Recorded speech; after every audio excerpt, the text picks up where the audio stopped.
नमस्कार, नमस्कार, नमस्कार। कैसे हैं सभी? किसी बताइए एक बार। आते हैं, रुकिए।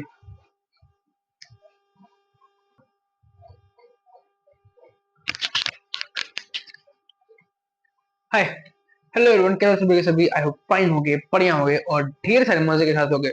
स्टार्ट करते हैं आज की इस वीडियो को, इस टॉपिक को, इस लेक्चर को।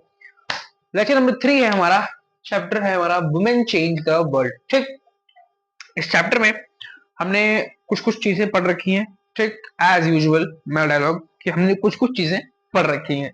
तो क्या क्या चीजें पढ़ रखी हैं एक बार रिकॉल करते हैं और फिर आगे की तरफ बढ़ते हैं। ठीक, लेकिन उससे पहले एक इम्पॉर्टेंट चीज,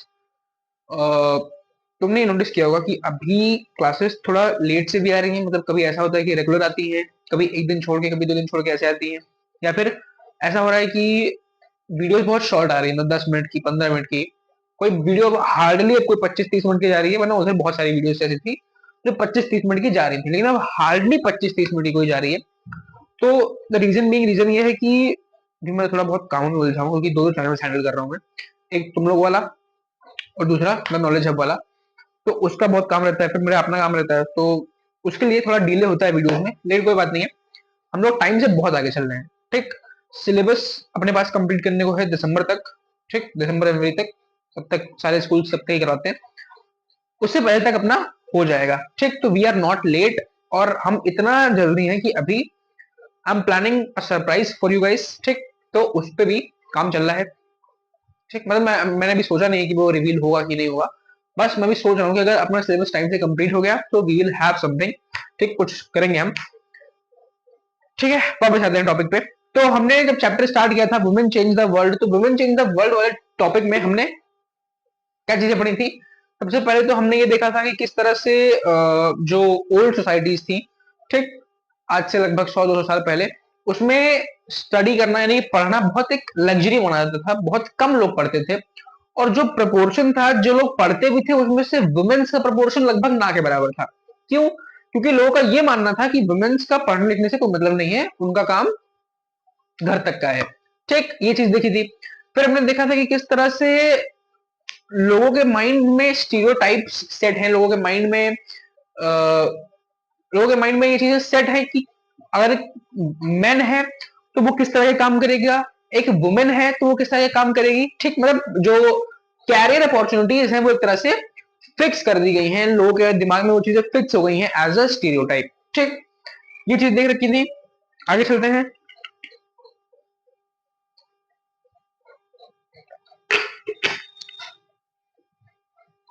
आगे चलते हैं।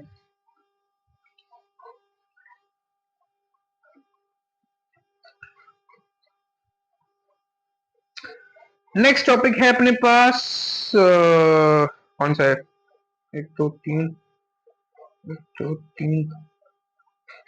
लर्निंग फॉर चेंज हमने देख लिया था। लर्निंग फॉर चेंज में ये टॉपिक हमने स्टार्ट किया था, लर्निंग फॉर चेंज। ये वाला पूरा पैराग्राफ कर लिया था, यहां से स्टार्ट करना है ना। In the 19th century, many new ideas about education and learning emerged.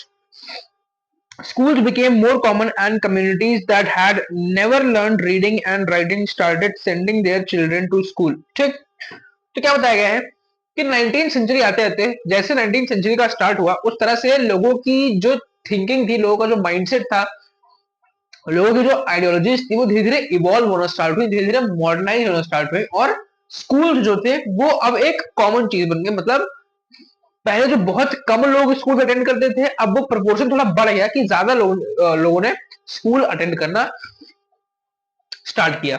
ठीक,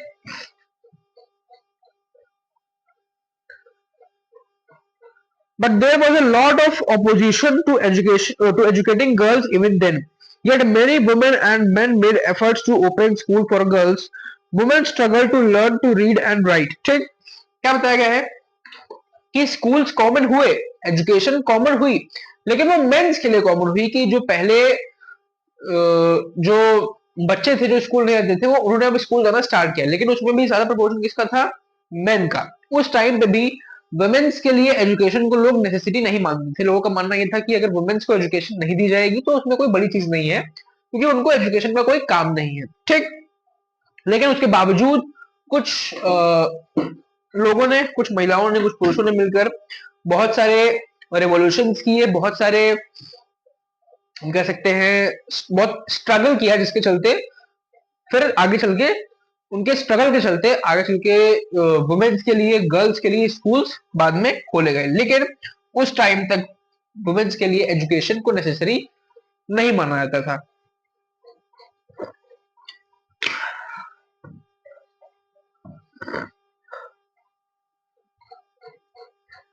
Let us read about the experience of Rash Sundari Devi, who was born in West Bengal some 200 years ago. At the age of 60, she wrote her autobiography in Bangla. Her book titled Amar Jeevan is the first known autobiography written by the Indian woman. ठीक, तो क्या बताया गया है कि आज से लगभग 200 साल पहले 1900 के टाइम पीरियड में राश सुंदरी देवी, राश सुंदरी देवी, ये एक बंगालियन वुमेन थी जिन्होंने पहली बार अपनी ऑटोबायोग्राफी लिखी बंगाली में, जिसका नाम था, जिस इनकी ऑटोबायोग्राफी का नाम था अमर जीवन। ठीक, ये नाम है अमर जीवन। ठीक, तो ये टॉपिक इंपॉर्टेंट है, हाँ, इसे क्वेश्चन बनेगा, पक्का बता रहा हूं मैं। This is important. क्यों? क्योंकि क्वेश्चन बनेगा कि हु वाज राज सुंदरी देवी, ठीक, and which autobiography was the first autobiography written by an Indian woman। ठीक, तो राज सुंदरी देवी वो पहली वुमेन थी जिन्होंने इंडिया में पहली बार अपनी ऑटोबायोग्राफी पब्लिश की। दूसरी चीज, उनकी जो ऑटोबायोग्राफी थी उसका नाम अमर जीवन था, और ये जो ऑटोबायोग्राफी थी ये इंडिया की फर्स्ट ऐसी ऑटोबायोग्राफी थी जो कि एक इंडियन वुमेन द्वारा लिखी गई थी। ठीक, इन्होंने इस ऑटोबायोग्राफी में अपने स्ट्रगल के बारे में बताया, किस तरह से उन्होंने बहुत स्ट्रगल किया, किस चीज के लिए, पढ़ने के लिए, और उसके साथ साथ जो घर के काम थे उनको भी बहुत मैनेज किया, और उसके साथ साथ अपनी एजुकेशन को, अपनी स्टडीज को भी उन्होंने मैनेज किया। ये सारी चीजें इन्होंने अपना स्ट्रगल बताया है इनकी इस ऑटोबायोग्राफी में।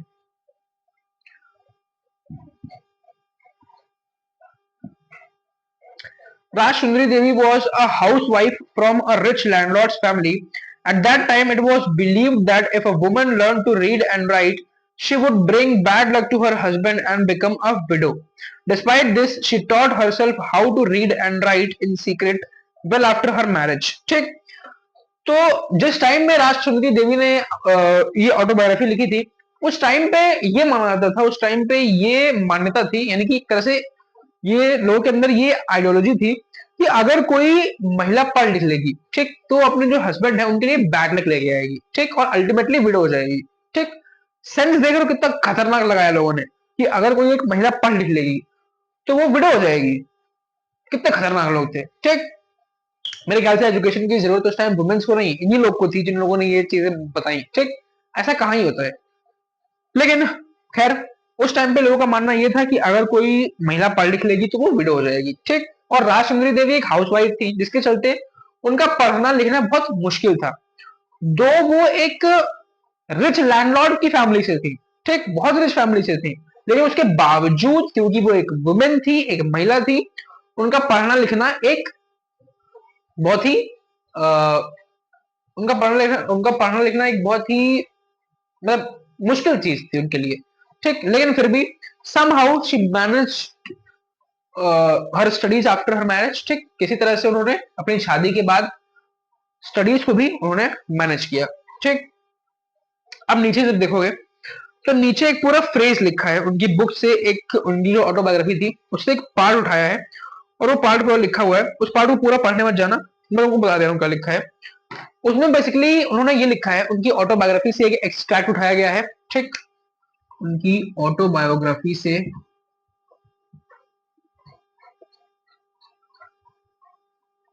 एक एक्सट्रैक्ट उठाया गया है। एक्सट्रैक्ट क्या लिख रहा हूं मैं, एक्सट्रैक्ट उठाया गया है। वो एक्सट्रैक्ट मैं एक्सप्लेन कर दे रहा हूं। उस एक्सट्रैक्ट में बेसिकली क्या लिखा है, उस एक्सट्रैक्ट में उन्होंने अपने स्ट्रगल के बारे में लिखा है कि जब वो 18 साल की उम्र की थी तो उनकी शादी हो गई।